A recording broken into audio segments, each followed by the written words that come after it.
We're heading out to test this fantastic Maxima 700 sporty in every sense of the word with a 150 horsepower Honda engine, but this time I'm calling in some help from home. I've called a friend. Let's see who'll be driving or piloting this boat. Oscar, I didn't know about it. It's a Dutch boat. Yes. 150 horsepower. Sometimes people go overboard with power, but I'd say this boat actually seems to have just the right amount with this Honda engine.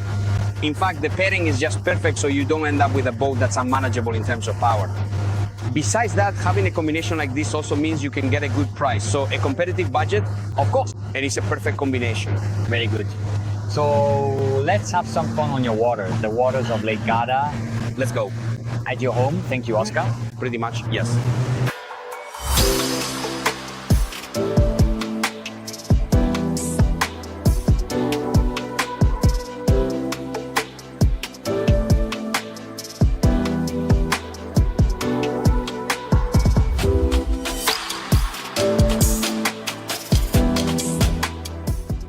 Maurizio, something that people often ask me, and so I am now passing this very interesting question directly to you. Have you ever had any truly unusual or perhaps even quite funny or completely unexpected experiences when you are thoroughly testing out boats, perhaps even in challenging conditions?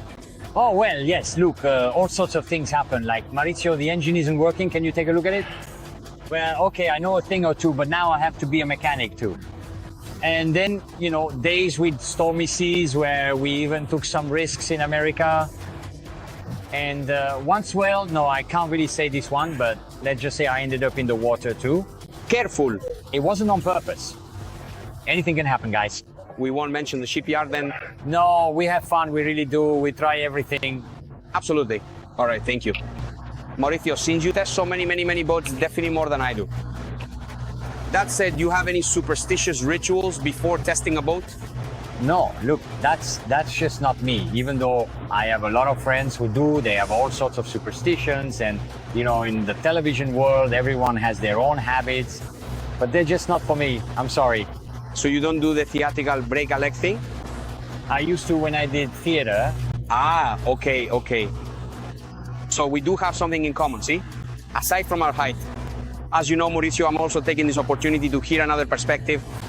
Do you have any advice for someone who wants to get into boating for the first time? Maybe let's talk about motorboats under 10 meters, because above that, I think someone would already have a bit of experience. Well, watch my reviews. Sorry. The boat show reviews, absolutely. Perfect. Then maybe go out and try them because they look nice. But you need to feel the boats. You need to have a connection with the hull, with the keel. So go out and test them.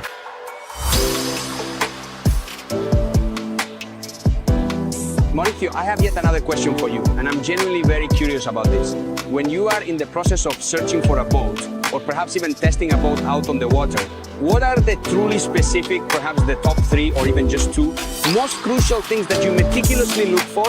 I'm trying to understand what makes a boat truly right for you, or perhaps not right at all, or even more suitable for someone else's needs. Could you elaborate on the key characteristics, the essential qualities, or the critical performance indicators that guide your decision-making process when evaluating a vessel? What are those fundamental aspects that immediately stand out to you as indicators of a boat's suitability or lack thereof, whether it's for your personal use, for a client, or for a specific purpose? I'm really keen to hear about the most important considerations that inform your expert opinion in this area. Look, everyone has 3 fundamental things. Mine are very much tied to my own experience. I come from the racing world, so for me the boat has to be fast and it has to sail well in any sea conditions. That's my main criterion. And the turning point that makes me say, yes, this is a boat I would buy. So the layout comes after the sailing performance. For me, yes. You know that the market now is going the other way, in a different direction. I know I'm different. Absolutely, I was right to ask you. Since you've tested so many boats, Maurizio, I often wonder if there's any trial, any test that left you with something extra, 1, 2, 3, however many that gave you something different compared to the other tests you've done? Well, a test from a few years ago on a boat that's now quite old, the Cigarette 50 more order. That is a fabulous boat. You go 100 knots and steer it in a wonderful way. I prefer the version with 3 engines rather than the one with 2 because it's easier to handle. And the last one I tested, on the other hand, is a boat that's unknown, from an unknown builder, but he created a masterpiece. It's called Koshi Marine. I tested it a week ago in Albania. I did 93 miles per hour, which translates to 80 something knots. And it really sailed beautifully. Listen, but you know how I am, right? Come on, come on. You know what I'm about to say? Shall we push the throttle down? Throttle down, go. A bit of trim. There's a bit of chop. The camera always flattens it out. It looks like it's not there, but actually there are some waves. What's nice is this boat with such a wide and comfortable stem. Yeah, it cuts through well. At the stern though, I feel it's more open, so it slides, it just goes. Look, there are three of us, 32, 33 knots. It's wonderful. 33 knots, exactly. Not bad at all, not bad at all. Not bad, with 150 horsepower. Exactly.